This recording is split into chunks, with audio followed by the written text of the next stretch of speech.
შელოცვა გეზარება, მაგრამ იესო ქრისტე შენი სიყვარულის გამო ჯვარზე ეცო.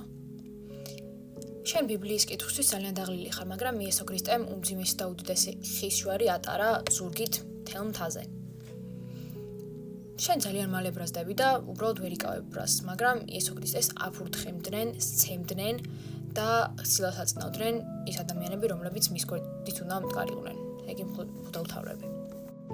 ღმერთისთვის დრო არ გაქვს, მაგრამ იესო ქრისტემ სიცოცხლის ბოლო წუთებში ღმერთს ჩვენი პატიებდა შესთხოვა. ძალიან ბევრი ქრისტიანი არ უყურებს ორ რაღაცას საკმარისად ღრმად. ჯვარცმის საშინელებას და ცოდვის სერიოზულობას. ჯერ გეტყვით ჯვარცმის საშინელებაზე, რადგან გუშინ იყო წითელი პარასკევი. ის რომ არ ჩავთვალოთ საერთოდ, რომ იესო ქრისტეს უღალატა თავისმა საყვარელმა ადამიანმა, ერთ-ერთმა საყვარელმა ადამიანმა, მოციქულმა, იუდამ, ეს რომ საერთოდ არ ჩავთვალოთ და ფიზიკურ ყინულობაზე რომ გავამახვილო ყურადღება, იესოს ტანჯვა დაიწყო მისი ცემისგან, მას აფურთხებდნენ, ძალიან ცუდად ცემდნენ, დასცინოდნენ, ცუდ სიტყვებს ეძახდნენ, აგინებდნენ, სილას აწნავდნენ. ეს იყო სანამ მან მიაღწია პილატემდე. ამ დროს იყო კაიაფას სამსჯავროზე, ასე ვთქვათ. მას დაადგეს ეკლის გვირგვინი და ხელში მისცეს ლერწამი. თავის ტანსაცმელი გახადეს და ჩააცვეს ძონძები.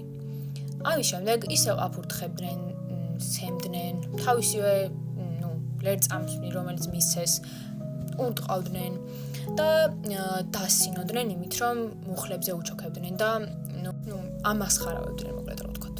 უკვე როდესაც ქვეყნის ლიდერმა, ერთ-ერთმა ლიდერმაც კი, პილატემაც კი, უდანაშაულოდ ცნო იესო ქრისტე, მაინც აიტანა 39 შოლტი. ეს შოლტი არ იყო რეალური, ტყავის შოლტი. ამ ტყავს ბოლოებში ქონდა გამებული მინა და ქვევი და იყო ძალიან ტივნეული. აღნიშნა, რომ იმ დროს ლეგალური ლიმიტი იყო 40 შოლტი და 39 ჯერ გაშოლტეს ზუსტად. კიდე ამ გაშოლტის შემდეგაც ის იყო იმდენად საშინელ ფიზიკურ მდგომარეობაში, რომ ვერ იცნობდნენ, კაცი იყო თუ ქალი, ადამიანური სახეც კი დაკარგული ქონდა. თვითონ სახეზე ვერ იცნობდი, ვინ იყო. ტანიც ქონდა დიფორმირებული, ამ დროს იყო გახტილი, რაც იყო ერთ-ერთი ყველაზე საზეცხვილო რაღაც იმ დროს, იმიტომ რომ ეს რაღაცას ვერ ნახავდი ვერსად. და აღნიშნავ, რომ ის ასევე იყო მთელი დღის 24 საათის უძინარი, იმიტომ რომ წინა დღეს იყო გეციმანის ბაღში, სადაც ლოცულობდა ძალიან დიდი ხანი და არ ეძინა და იყო ასეთი დაღლილი ამ დროს და ამის შემდეგ რამდენი 100 კილოიანი, თუნდაც 50 კილოიანი რო ყოფილიყო, ამ ხელახის ჯვარი ათრია ზურგით აღმართზე. მიხედავთ იმისა, რომ სიმონ კვირიკელი ეხმარებოდა და მარტო არ იყო, მაინც ეს იყო მისთვის უდიდესი, ერთ-ერთი ყველაზე დიდი ფიზიკური დატვირთვა, ხო? ამასობაში მთელ გზაზე არავინ არ დახმარებია საერთოდ, იმ ერთი კაცის გარდა, ყველა დასცინოდა, ისე უყვიროდა, აფურთხებდნენ, ამას ხარავებდნენ, როგორც წეგან თქვით, 4 ადგილას, 2 ხელებზე და ფეხებზე გაუხვრიტეს ლურსმნით ამ ტანჯულ კაცს ხელები და ფეხები. აი, რო წარმოიდგინოთ, რომ აი სადღაც აქ გაქვთ გახვრეტილი და თან აქ რამდენი ნერვი, არტერია, ვენა არის და მერე თან დაკიდეს ამ გახვრეტილ ხელებზე. როდესაც დაკიდეს უკვე, ამ დროსაც გახდილი იყო იესო ქრისტე, მისი ტანსაცმელები მეუმრებმა გაიყეს, სადაც რომ დაელევინებინათ ასეთი რაღაც ქვია, ნაღვლიანი ღვინო, სხვადასხვანაირად წერია, მაგრამ ეს არის ერთი ვერსია. ნაღვლიანი ღვინო, რომელიც არ დალია იესო ქრისტემ. ამ ყველაფრის მერე, რამდენ საათიანი ტანჯვის შემდეგ არ დავიწყებია, რომ მამა ღმერთისთვის ეთხოვა ჩვენი პატიება.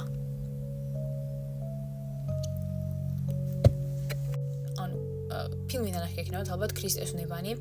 მან როგორც არის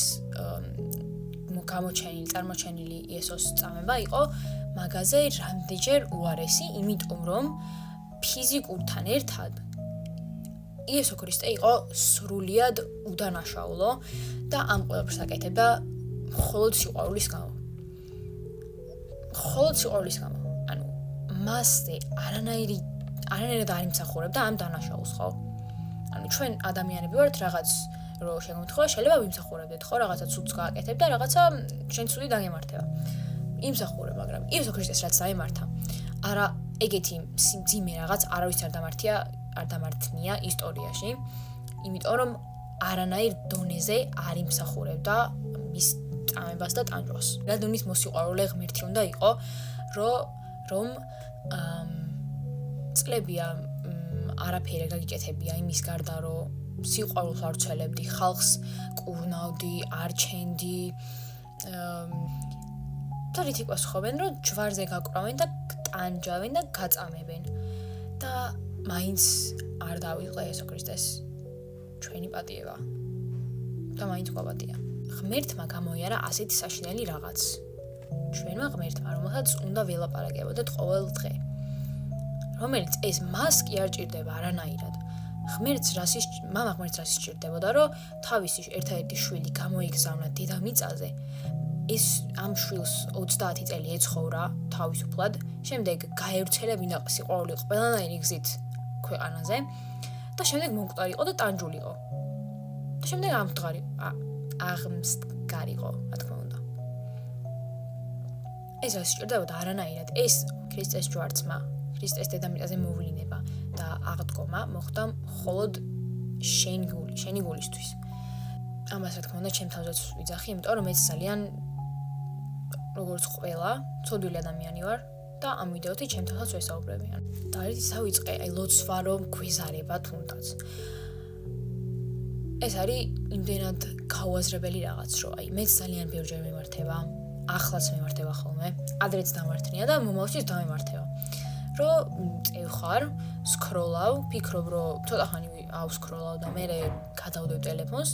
ეგრე არ ხდება, რა თქმა უნდა, იმიტომ რომ სკროლვა ზუსტად ისე, როგორც ცოდვა არის ჯაჭვური რეაქცია, ნუ ერთს ავსკროლავ და მე ძალიან რთულია, რომ გამოერთო, ასე ვთქვათ რა. ეგრე არის ზუსტად ცოდვაც. მაგალითად, ახლა მაგალითად მოვიყვან, თქვა დიზარმაცი, ხო? და არ დაწერე დავალება. მე მიხვედი სკოლაში ეს დავალება არ გაგწერილი სიზარმაცის გამო. მე გიწევს რომ მოიტყუო. რატო არ დაწერე? ანუ ხო არ იტყვი რომ იზარმაცე, სხვა რაღაცა უნდა თქვა. ანუ იტყუები. მე რო იტყუები, ტყუილმაც შეჩვევა იცი ზუსტად ისე როგორც ნებისმიერმა სხვა ცოდვა. ესე იგი ეს არის ზუსტად ანუ დაჭვით ებმება ერთმანეთს. და ძალიან რთულია ამ დაჭვიდან გამოქცევა. მაგრამ შესაძლებელია იესო ქრისტემ ჯვარცმით შესაძლებელი გახადა ჩვენი მიერ სოდობის მონენიება და სამოთხეში წასვლა. ახლა შეიძლება ეს ვიდეო იყო ცოტა ძალიან დამსტრესავი, მაგრამ დიდი შაბათია ბოლოს და ცოტა ისე იყო, რომ აღდგომის უფრო მეტი დაფასებისთვის იყო საჭირო, ხო? დიდი მადლობა ყურებისთვის და დიდი ოდიში რომ 4 თვეა არ გამორჩენილ ვარ, მაგრამ ეხა ვერ გავატარებდი აღდგომას ისე, რომ არ დაბრუნებულიყო.